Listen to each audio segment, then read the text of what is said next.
మొట్టమొదటిగా మార్గములలో నిలిచి చూడుడి. మార్గము, ఈ లోక మార్గము ఒకటి, దేవుని మార్గము ఒకటి. దేవుని మార్గము ఇరుకైనది, అది ఇరుకైనది, కానీ లోకపు మార్గము విశాలమైనది. ఇది ప్రభువారే చెప్పి ఉన్నారు. అయితే ఆ మార్గములలో నిలిచి చూడండి. నిలచి అనగా నిలబడడం, ఆగడం. మనము ఈ లోకములో ప్రతి క్షణము పరుగెడుతూనే ఉంటాం. ఎప్పుడూ కూడా ఈ లోకమనే పందెపు రంగంలో ఎక్కడ ఆగం.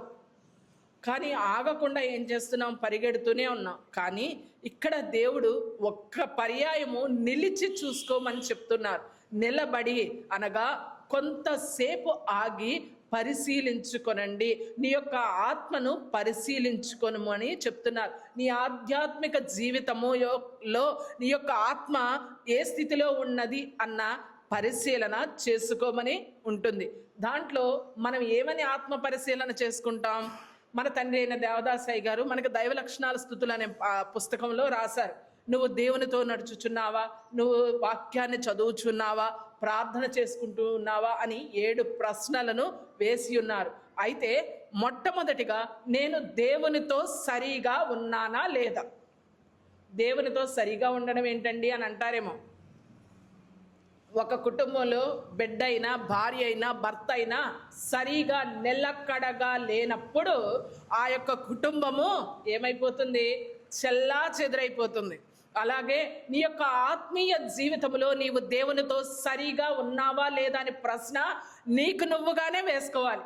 దీనికి ఎవ్వరు సాక్షులు కాదు, ఎవరు ఇంకొకళ్ళు చెబుతారు అన్న ఆలోచన కూడా ఉండదు. ఎందుకంటే ఈ పరిశీలన నాకు నేనే సాక్షిని, నాకు నేనే ఈ యొక్క ఈ ప్రశ్నకు సమాధానము చెప్పాలి అని అడగవలసిన ప్రశ్న.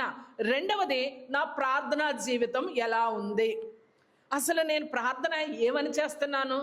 నేను ఈ లోకపు అవసరాల కొరకు చేస్తున్నానా, లేకపోతే నా యొక్క స్థితిని మార్చుకునే విధముగా అనగా ప్రార్థన దేవునికి వినబడేలాగా దేవునికి ఇష్టమైన ప్రార్థన చేస్తున్నానా అన్న విషయాన్ని మనము ప్రశ్నించుకోగలగాలి.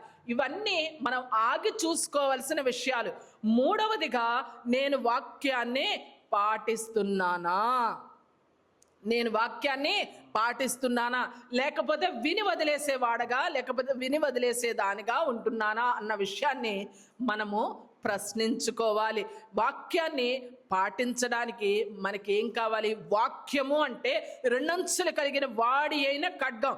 ఆ వాక్యాన్ని, ఆ పదునైన